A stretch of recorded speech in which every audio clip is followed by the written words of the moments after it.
All righty then. Let's get crack-a-lackin' into the study of the book of Acts. In case you have slept since last week, which, gosh, I hope so. I cannot say that for all of us. Uh, we've been working our way through. We are into Acts chapter 23. In Acts 23, we see Paul moving from Jerusalem under, he starts out having a hearing in front of the commander in Jerusalem, the Roman commander. He is confronted by the Sanhedrin. The commander realizes that there is badness ahead, and has Paul in protective custody. I believe that when we finished up last time, we were somewhere in the vicinity of verse 12. I could be wrong. I have been before. I will be again. To 23. You think we got to 23? Well, we'll talk about this nephew anyway. So, in verse 12 on down through 22, we see this exchange that somehow a young man gets wind of the plot to assassinate Paul when he is taken to the Sanhedrin in the morning. Then this young man is Paul's nephew. This is the only time we ever learn anything about Paul's family, other than he was a Pharisee and from a line of Pharisees. So clearly, here we learn from Luke that Paul has a sister, probably not Pauline, and she has a son. I guess we probably talked about this. We don't know why he's in Jerusalem. It could be that he has gone to the city to celebrate the Pentecost, which was just a few days ago, and he's still in town, because it's the big city. It could be that he is young enough that he is enrolled in a school like Paul was, to train to be a Pharisee. If being a Pharisee is sort of in the family business, then it would not be surprising to find out that this nephew is also training that way. It could be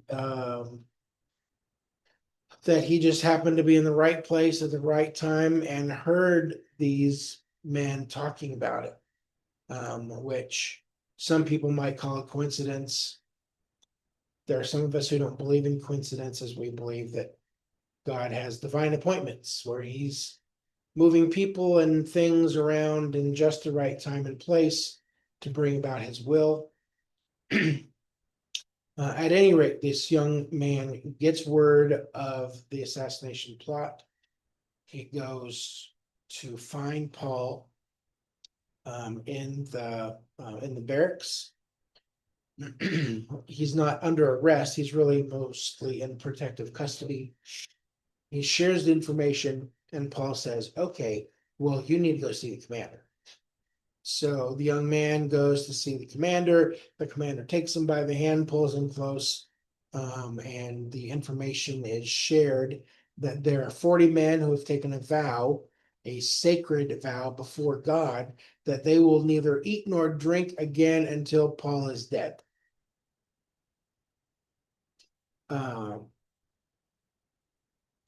That seems pretty severe.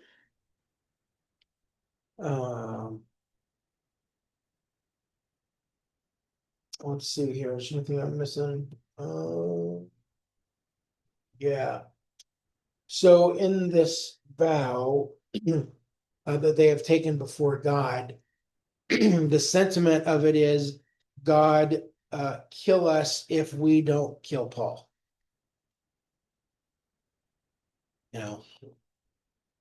Punish punish us, curse us. We are placing ourselves under your judgment. We are taking this upon ourselves to do this thing. We believe it is the righteous act. And if we don't punish it, we expect you to punish us. They're very serious about it. We don't know who the 40 men are. It would seem logical that if there are still some of the Jews from Asia Minor who had come down to Pentecost, they're the ones who started all this in the first place. The Jews from Turkey had come down. They saw Paul. They accused him of defiling the temple. Paul is seized. We would assume that those men are still around. It's probably certainly at least partly made up of members of the Sanhedrin. Some of those Sadducees who are just so unrighteously indignified and indignant about what Paul has been doing. And there's also some belief that during Paul's time, before and after, there was a group of Jewish assassins. There's like a whole movement. At some point, they're the ones who went to Masada and had captured it. Didn't we read about assassins earlier in Acts? There Or was 3 that were from the assassins. probably. Because I asked if it was like a country or a race. Turns out they were actually assassins. It's like probably a political movement today. While they're like ultra something, ultra violent for one.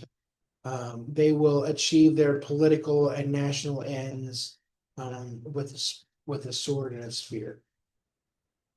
So this conspiracy of men is going to kill Paul. The leaders from the Sanhedrin have their part. The rest of the guys who are actually going to stick Paul know their part. You do yours, we'll certainly do ours. We'll get this guy out of our hair once and for all. The followers of the way will go away.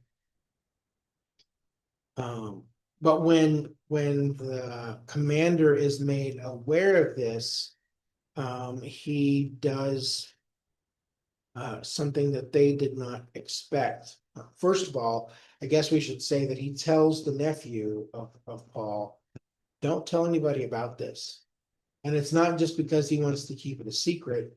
There is some danger for this young man, because if it gets revealed that he was the one who ratted on them all, then he'll be dead too. So you just keep this to yourself. Never breathe a word of this to anyone. Acts chapter 23, verse 23. Then he, the commander, called 2 of his centurions and ordered them get a detachment of 200 soldiers, 70 horsemen, and 200 spearmen to go to Caesarea at 9 o'clock tonight. Provide horses for Paul so that he may be taken safely to Governor Felix. Excuse me. He wrote a letter as follows. Claudius Lysias to His Excellency Governor Felix. Greetings. This man was seized by the Jews and they were about to kill him, but I came with my troops and rescued him, for I had learned that he is a Roman citizen. I wanted to know why they were accusing him, so I brought him to their Sanhedrin. I found that the accusation had to do with questions about their law, but there was no charge against him that deserved death or imprisonment. When I was informed of a plot to be carried out against the man, I sent him to you at once. I also ordered his accusers to present you their case against him. So the soldiers, carrying out their orders, took Paul with them during the night and brought him as far as Antipatris. The next day, they left the cavalry go on with him. while they returned to their barracks. When the cavalry arrived in Caesarea, they delivered the letter to the governor and handed Paul over to him. The governor read the letter and asked what province he was from, and learning that he was from Cilicia, he said, "I will hear your case when your accusers get here." Then he ordered that Paul to be kept under guard in Herod's palace. Okay. Mine says praetorium, does that mean palace? Palace is probably an overstatement. A praetorium could be different kinds of a building. Praetorian could be either the place where the soldiers stayed, or it could be a place where the commander, the governor, or some political leader lived.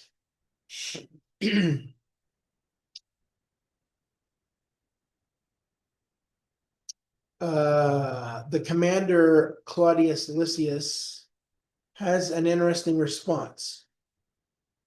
When he finds out there's an assassination plot, he acts quickly. Calls two centurions. "I want you to get a bunch of guys together. You're going to leave tonight at 9 o'clock. Under the cover of darkness, we're sneaking this guy out of town. And we're not just sneaking him out of town like he has been snuck out of town so many other times before, but we're sending him with a considerable entourage. 200 soldiers, 70 cavalry, and 200 spearmen. Scholars aren't exactly sure what a spearman is. That's kind of a generic term.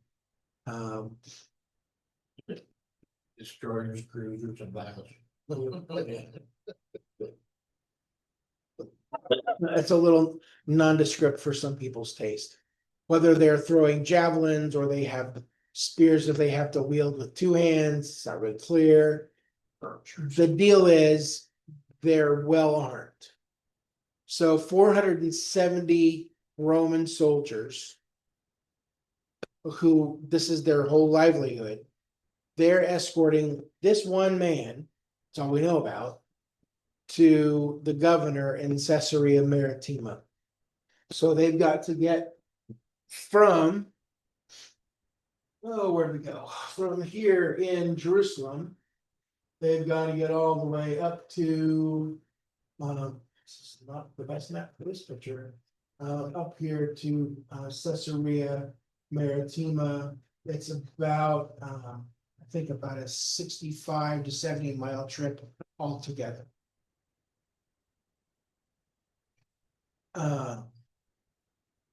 Nobody is going to mess with Paul on this journey.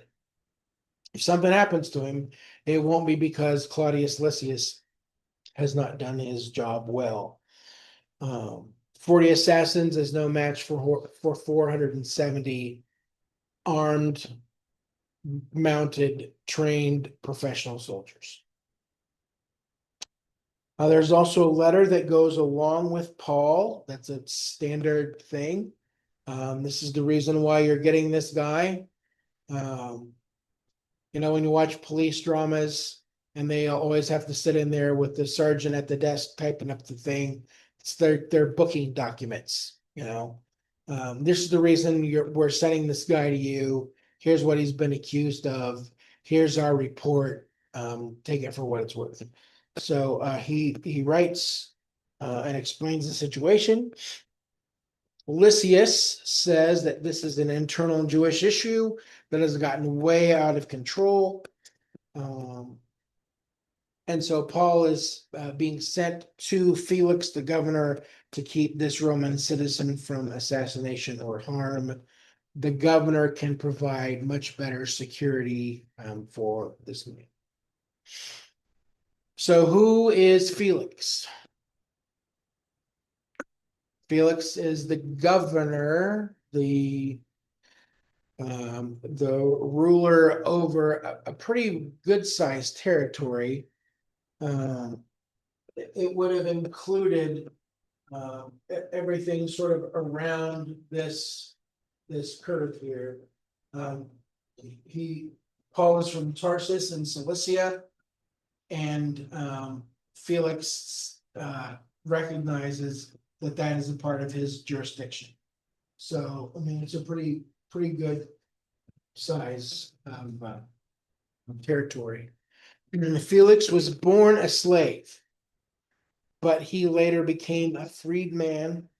He and his brother Pallas, Pallas, grew up in the household of Antonia, who was the mother of Emperor Claudius. So Felix and Pallas grew up hand in hand with the emperor of the Roman Empire, Claudius. When Claudius became the emperor, Pallas became a favorite companion, and so that's probably how Felix, who is the lesser liked brother, got his position as the governor. It was said about Felix that he had the power of a king and the mind of a slave. What do you think that means?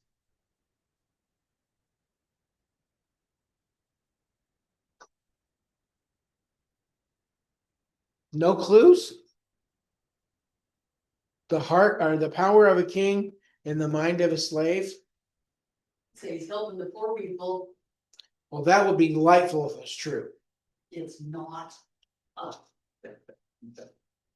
It would, I believe, what that would refer to is that here's this guy plucked out of poverty and servitude and obscurity who is given a huge bank account and a really great place to live and a whole lot of reasonably unchecked power. And so he just does whatever he wants. You think what would happen if you picked somebody up from some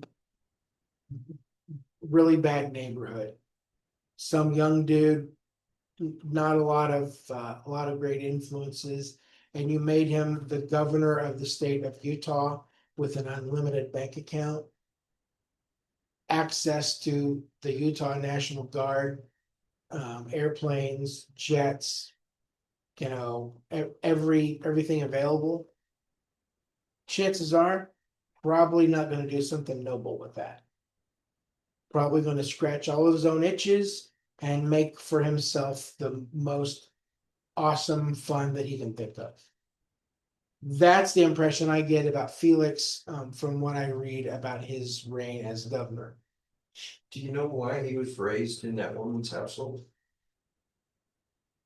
Probably because if he had parents, they were probably the ones who were actually servants to Claudius's mother. And so like kids don't always often care about who's who and what's what.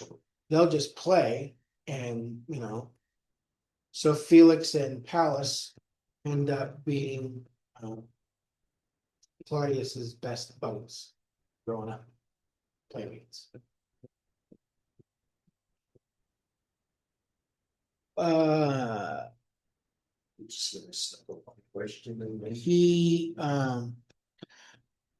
He is the kind of guy who is counting on his brother's relationship with the emperor to get him out of any trouble that he gets into.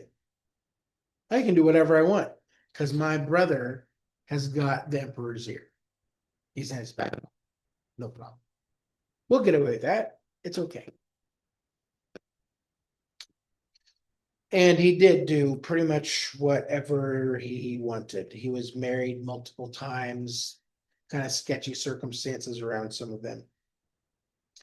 But that's who the governor of the region is. So Paul is being delivered to the governor. They leave at 9 o'clock at night.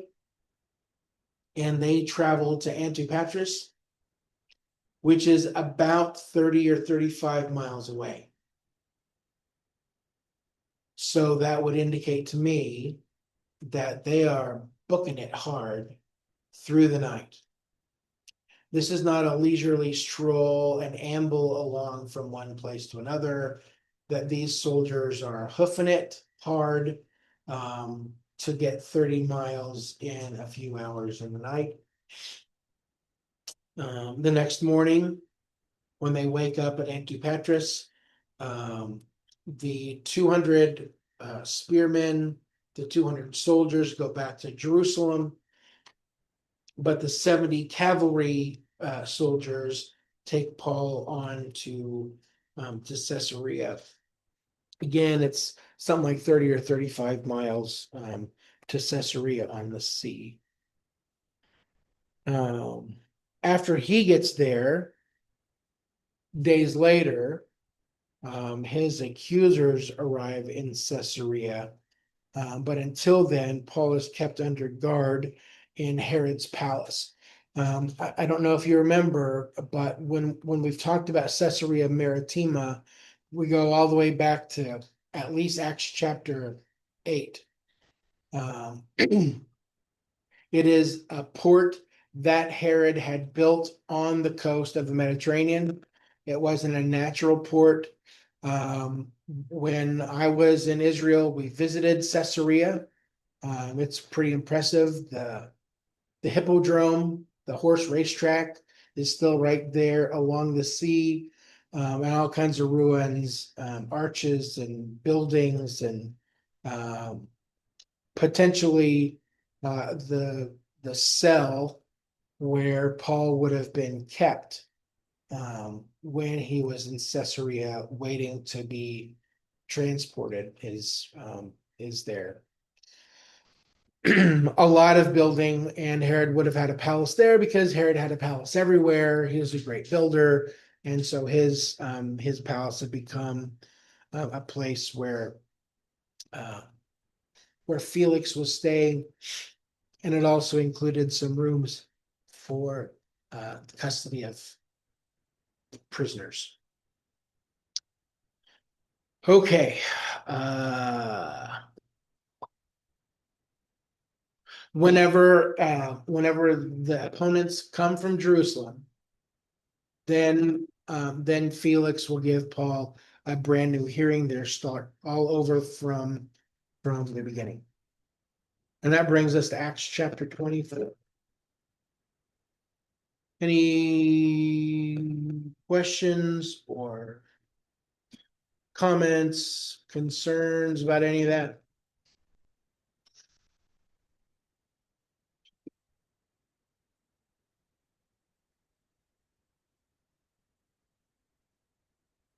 It's a lot of great drama. It's hard to find a lot of spiritual application in some of it.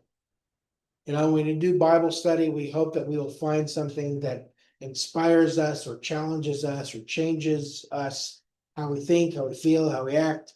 The last chapter or so has been a lot of just historical documentation. Paul got arrested. He's taken from here to there. He sees this guy. He moves him on someplace else.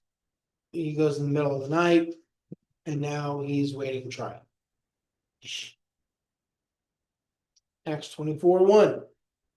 It does speak to how the Romans tried to protect him, so that bad things didn't bounce back on him. Them. Yeah, the Romans really want to keep the peace. They really don't want a rebellion or a riot on their hands. And I don't know, I suppose I could make the argument that by keeping Paul,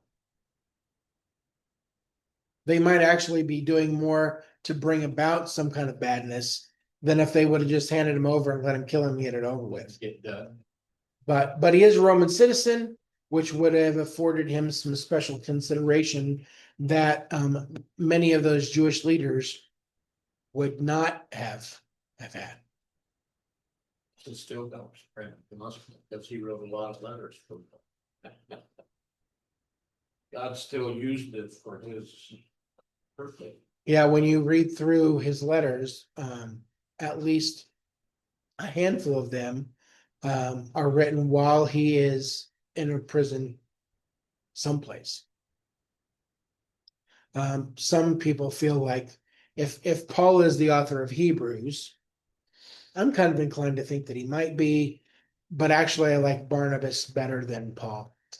Because Hebrews is all that encouragement, and Barnabas is the great encourager. So anyway, if Paul wrote the letter to the Hebrews, some scholars feel like he would have written it probably about this time when he is living in Caesarea with Felix's protection. They have any kind of like documentation or something that showed that he really was a Roman citizen. Would they have had documentation that he was a Roman citizen?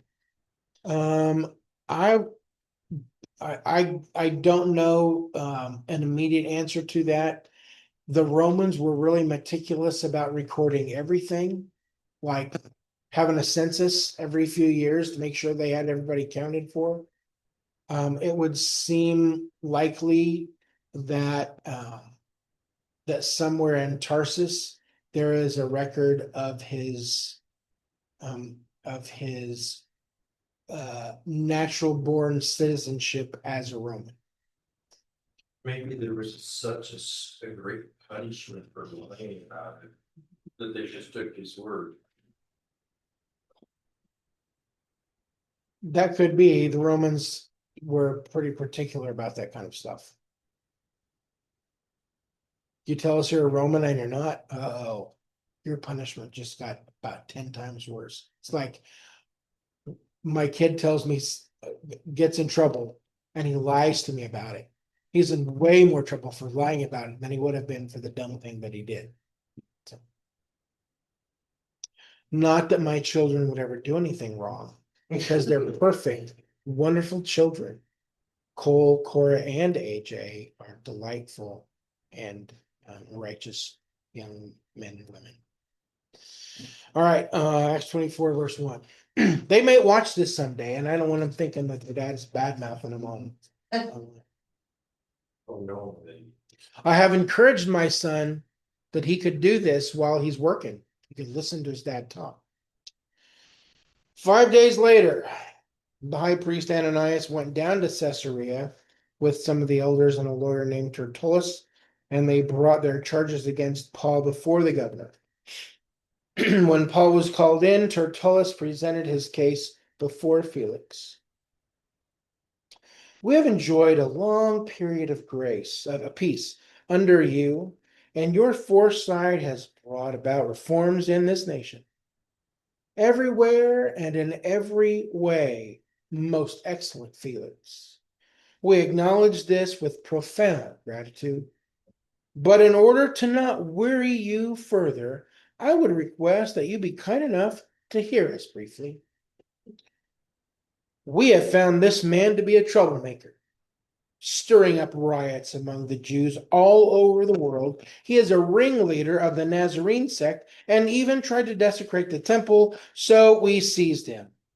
By examining him yourself, you will be able to learn the truth about all these charges we are bringing against him.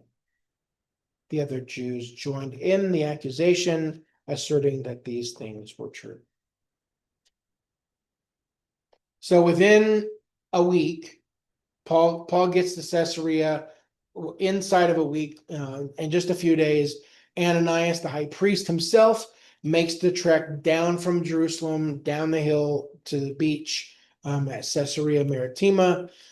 He brings the rest of his entourage with him. They have brought along, the NIV calls him a lawyer named Tertullus.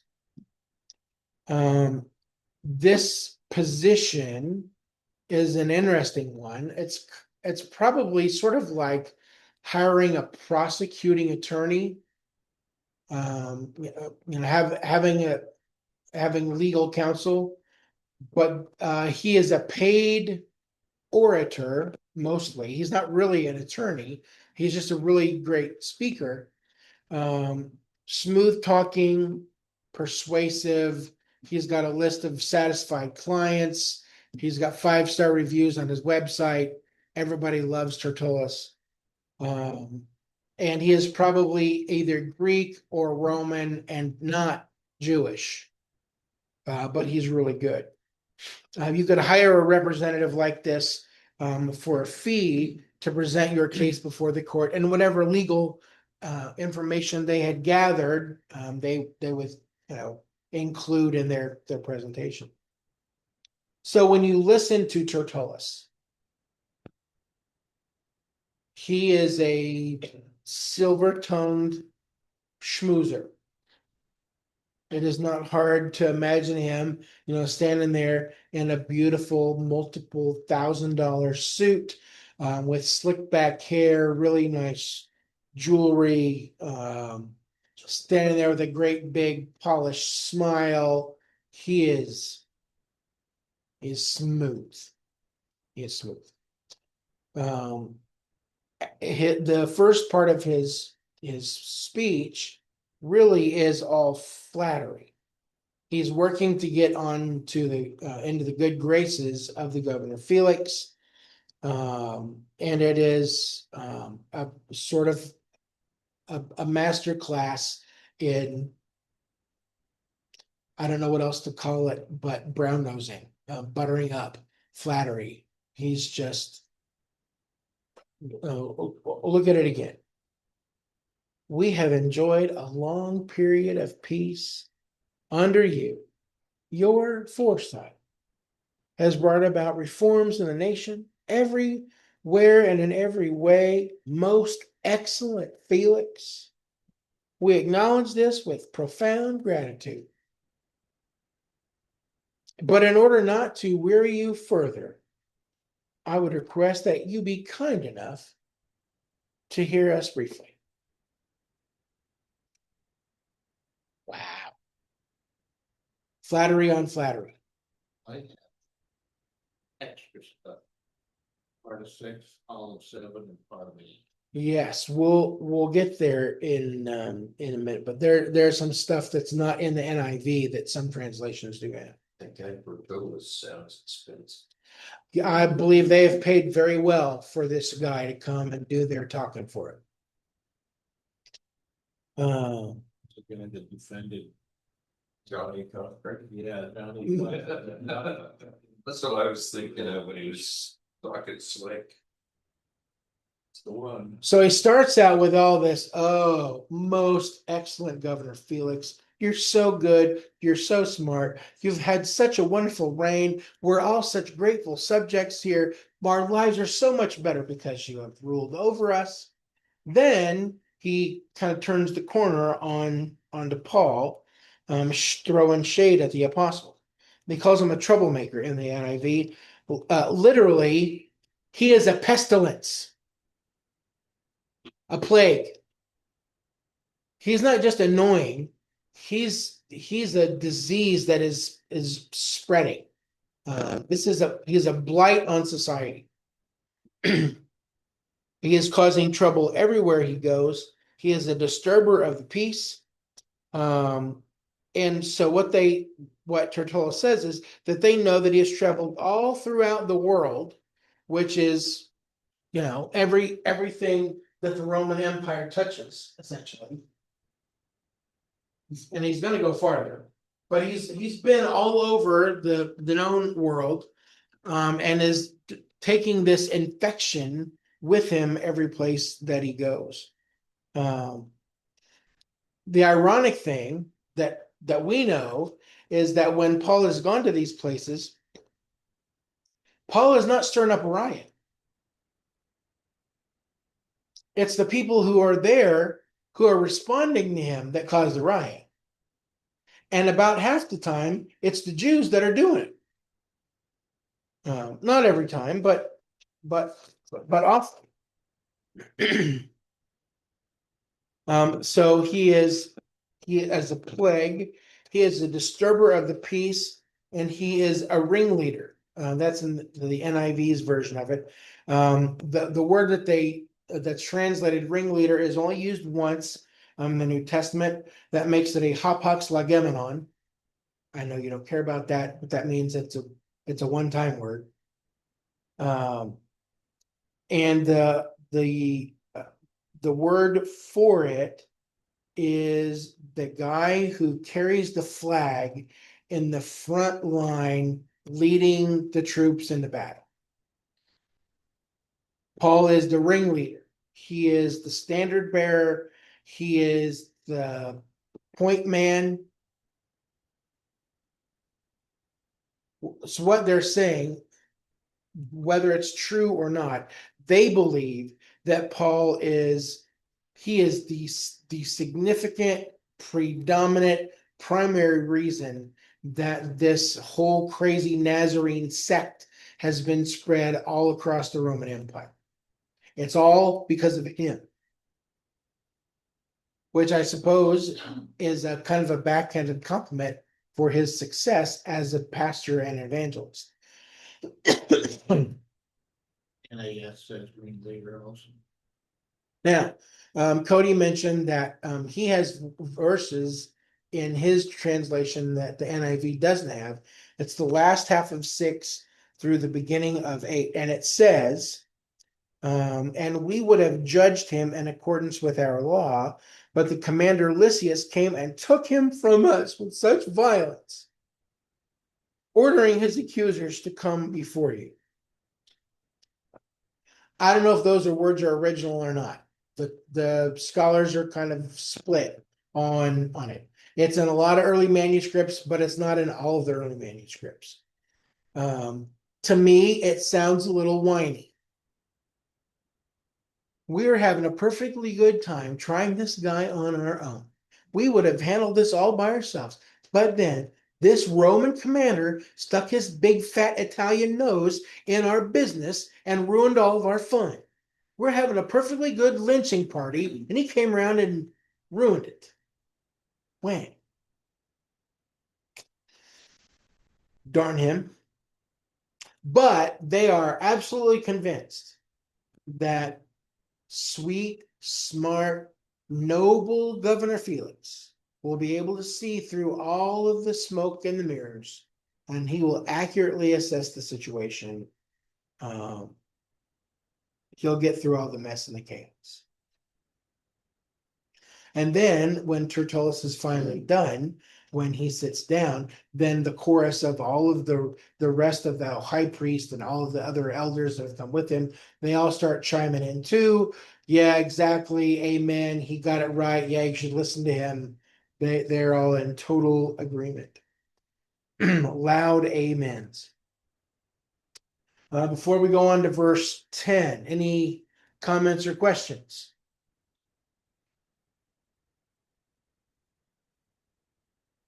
Again, this does not feel intensely spiritual or applicable to your lives, but it's right here in the Bible, so it must be good for something.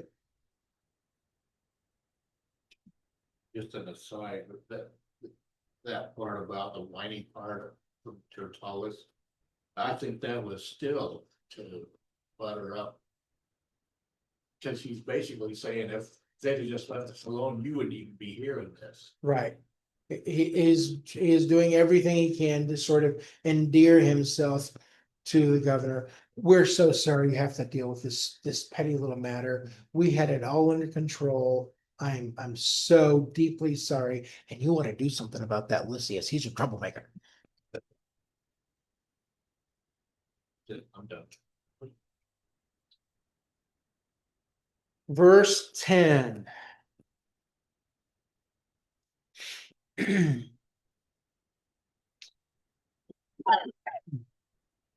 When the governor motioned for him to speak, Paul replied, I know that for a number of years you have been a judge over this nation, so I gladly make my defense. You can easily verify that no more than 12 days ago, I went up to Jerusalem to worship. My accusers did not find me arguing with anyone at the temple. or stirring up a crowd in the synagogues or anywhere else in the city. And they cannot prove to you the charges they are now making against me. However, I admit that I worship the God of our ancestors as a follower of the way, which they call a sect. I believe everything that is in accordance with the law and that is written in the prophets. And I have the same hope in God as these men themselves have, that there will be a resurrection of both the righteous and the wicked. So I strive always to keep my conscience clear before God and man. After an absence of several years, I came to Jerusalem to bring my people gifts for the poor and to present offerings. I was ceremonially clean when they found me in the temple courts doing this. There was no crowd with me, nor was I involved in any disturbance. But there are some Jews from the province of Asia who ought to be here before you and bring charges if they have anything against me. Or these who are here should state what crime they found in me when I stood before the Sanhedrin. Unless it was one thing I shouted as I stood in their presence, it is concerning the resurrection of the dead that I am on trial before you today. So Tertullus had an opening that is glowing, flattering, charming, smooth as silk. And then Paul gets a turn. His opening remarks are not flattering. They're actually fairly frank, just stating the facts. And so what we learn in Paul's statement, a lot of it we have already seen as we've gone bit by bit, piece by piece through the book of Acts. He says it has been 12 days since he went to Jerusalem. It feels like it's been much longer than that. When he got to Jerusalem, he wasn't preaching to a crowd. He wasn't standing on the temple steps shouting Jesus's name over and over again. He wasn't baptizing people in the pools there in front of the temple. He wasn't standing in Solomon's colonnade, teaching and preaching like Jesus had done before him. He wasn't doing that. And his opponents cannot prove otherwise. There's no evidence that he did anything like that. Paul went to the temple to worship, not to incite a riot. Now, I wrote myself a note here as I was going through.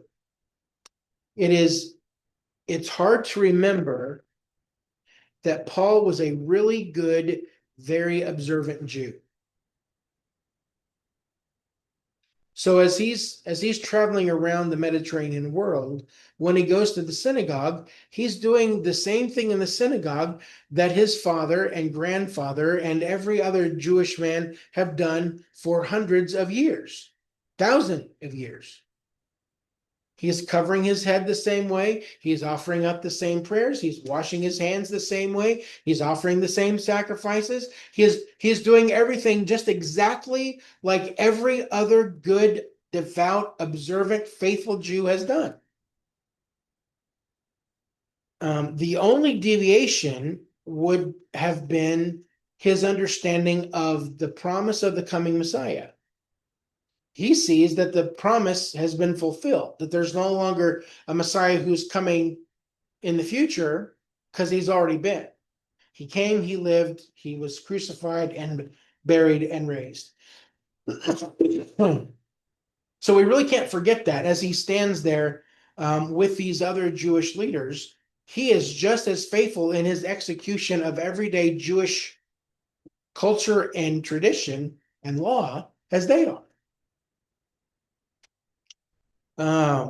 He believes the law and the prophets. He has memorized great portions of them. He can recite them. He has applied them to everyday life. He knows the law and the prophets. He has been away from Jerusalem for several years. And as we saw all through his trip, his third missionary journey, he's been collecting money and supplies to give to the poor in Jerusalem. That was always his goal, to go back there, not to teach and preach, but to deliver relief to those who are suffering. When he went to the temple, he was ceremonially clean.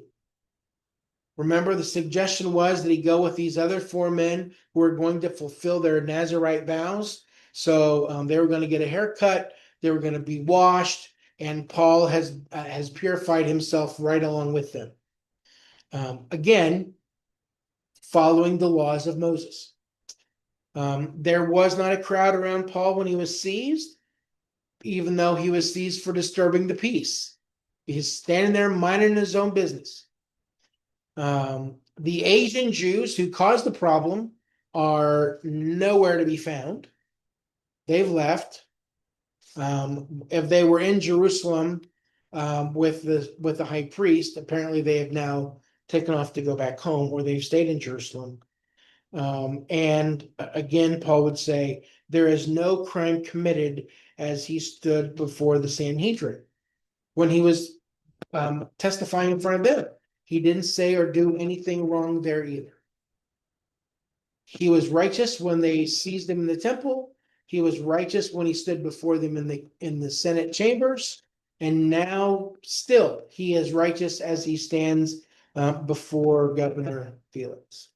But he knows that the reason he has been targeted is because of what? One thing: The resurrection. belief in the resurrection.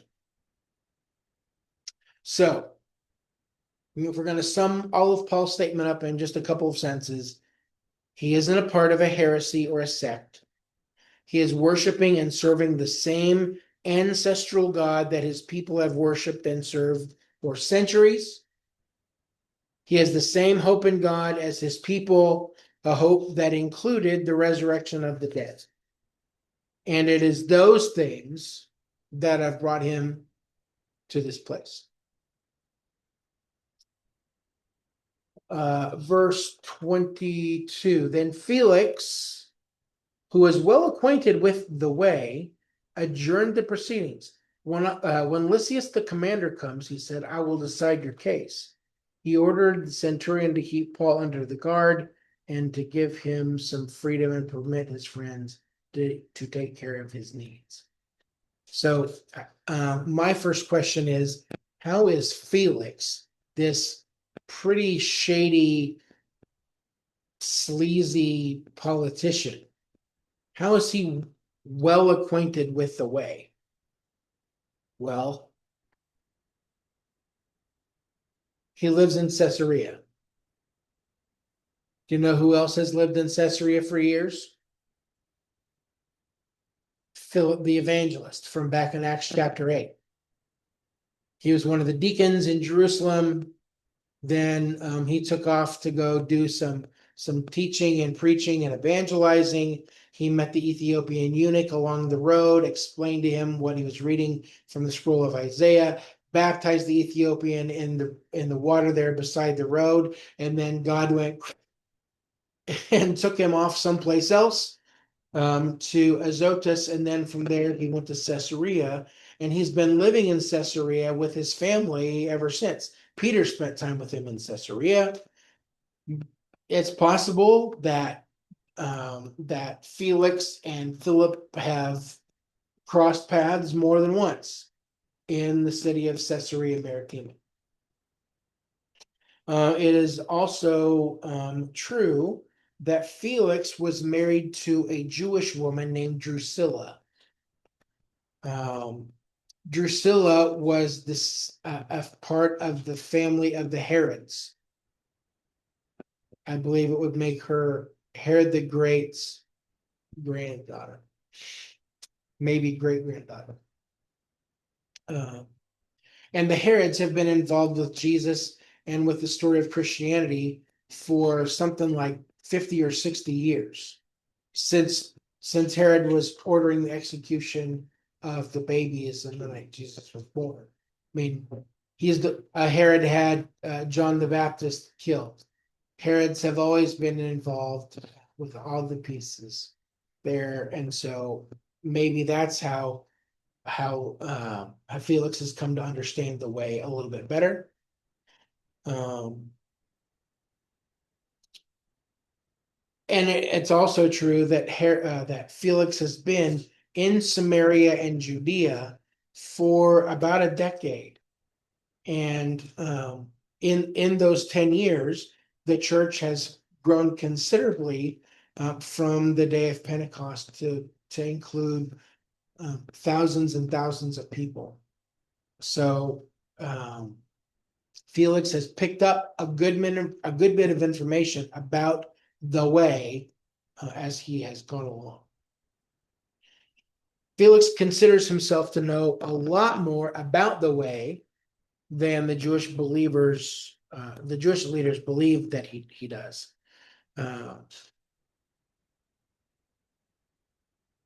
And maybe because he knows more than they think, he decides that he's not going to make a decision about him just yet until he hears from the commander Lysias. But until then, Paul's going to remain in custody with a certain amount of freedoms until Felix has made a decision. So he'll be staying in Herod's palace for the foreseeable future. And that brings us to verse 14. So he seems pretty reasonable right there. Felix? Yeah, I guess that's true. I mean,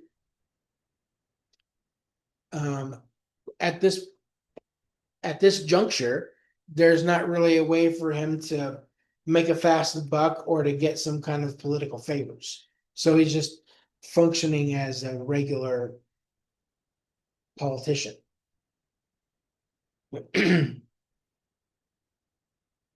Any other comments?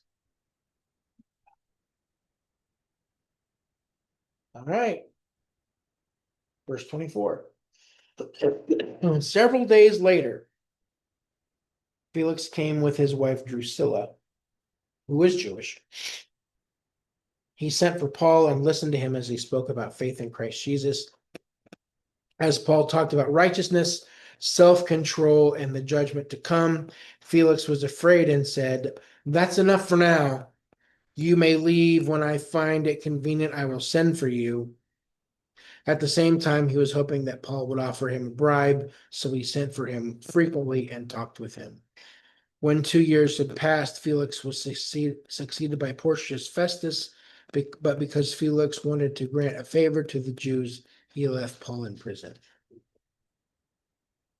So while Paul's captive, Felix and Mrs. Felix will send for Paul to come. He is kind of a celebrity, a little notorious, infamous, but he's kind of a celebrity, and so they want to get to know him. Come on over, Paul. We'll have some wine. You can talk to us about what you think is so important. And so, when he gets the opportunity, he launches into his favorite topic: faith in Jesus. The Felixes are already, as we've said, sort of familiar with the way. So they probably have some questions about it, but they may have some incomplete knowledge. And Paul will have the opportunity to explain things more fully. What Luke tells us is that Paul comments on 3 specific areas when he has a chance to talk with Felix and Drusilla, and these 3 things make Felix a little uncomfortable, to say the least. When Paul speaks of righteousness, he is focusing on integrity or virtue, purity of life, uprightness, correctness in thinking, feeling, and acting. What we see in the last couple verses in this chapter is that Felix is probably short on all of those things. I'm going to keep this guy around just in case he wants to offer me some money. I could let him go. I should let him go. But he's got a lot of friends, and maybe they'll pay to get him out of jail. He is known for doing things as he pleases and for playing fast and loose with the rules. Sort of the whatever he wants, he gets. And I would remind you, the power of a king in the mind of a slave. So if I can get something for myself, I'm gonna. That's not righteousness. That's conniving, scheming. When Paul speaks of self-control, he is focusing on a virtue that is also lacking in Felix. One with self-control masters his desires and passions, especially his sensual appetites. It would be my speculation only that when Paul is called to appear before Felix and Mrs. Felix, that he is in a grand hall, that there is an abundance of food, there's an abundance of wine, there are displays of wealth all around, gold and fancy fabrics and statues in every corner. And Paul speaks against this. He recognizes that Felix has little or no self-control. He does continue to, marry and dismiss wives as well. And when Paul speaks of coming judgment, he is focusing on the ultimate judgment that everyone will face before God. Decisions that are made about Jesus in this life will be the basis for God's eternal judgment for the life to come. And that doesn't just make Felix uncomfortable. The word that Luke uses means that Felix is thrown into fear and becomes terrified. What? Somebody's going to hold me accountable for the way I've lived my life? All of these things that I have done, the decisions I've made, the excesses I've poured out over myself and my wife and my family? I'm going to have to pay for that? There's going to be an accounting for that? Oh, Paul, tell you what, why don't we take a break?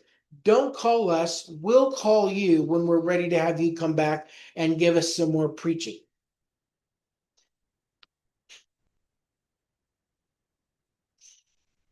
Leave me for now, and then when I have time, I'll call for you to come again.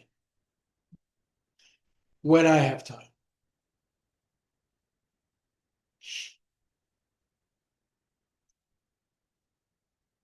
And what we read is that that for 2 years, Paul's going to be stuck in this place. He's in custody, not really a prisoner, but kind of. He has some freedom, but not much. He still is going to have to try to stand before somebody who will find him innocent or guilty at some point and either execute him or set him free. But Felix is really hopeful that Paul, who has all these friends all over the Mediterranean world, that they will throw together a GoFundMe account and rescue him from this sentence. Spoiler alert, that's not going to happen. So that's the end of chapter 24. So is he still waiting for that commander? He sees. Yeah, that was- to come. Yeah, Never did say this last year. Lysias has never shown up yet, so at least Luke doesn't record that he ever has appeared. So Paul's escaped from Pleasant. He has very loosely confined here, but he did try to escape from this one. He did not. And maybe it's because of what we read in the last chapter or so, that he would, that Jesus appeared in the night and said, have courage. You testified about me in Jerusalem. You will testify about me in Rome. If I bust out of jail, I mean, it's not clear that I'm going to Rome. I should just stay here.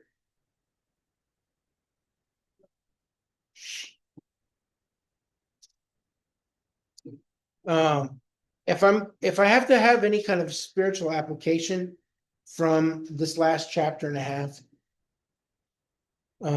I guess it probably has to be Paul's commitment to the gospel. It's the gospel that has gotten him in prison. It's the gospel that has had him beaten, arrested, thrown over the side of a wall, let down in a basket on the lam, running from his opponents. It's the gospel that's made all this, that's brought all this misery into his life. But here, in Herod's palace, standing before the Roman governor, what does he talk about? Not the weather, not fashion, not Roman politics. He goes right to the heart of the matter. Faith in Jesus. Felix, you should believe in Jesus. You know about the Jews and you know about the way. Here's why you should believe. So why don't you believe?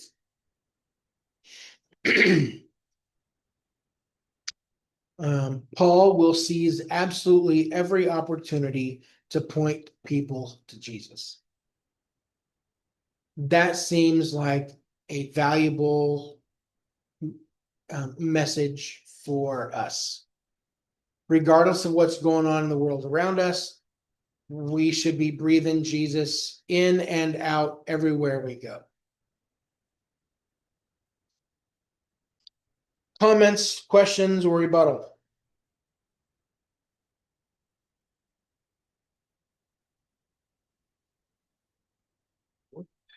The last line, desiring to do the Jews a favor, Felix left Paul in prison.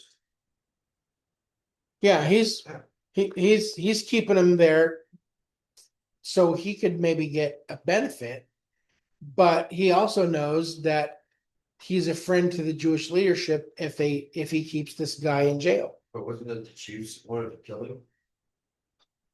They want to kill him, So he could- but if he's in jail, he can't really do much spreading, or so they think. They have no idea that he's probably writing like a madman every chance he gets, but he has removed the situation from their life. Keeping them. not all over the whole empire. I just figured that the favor would be let him loose and let him have him.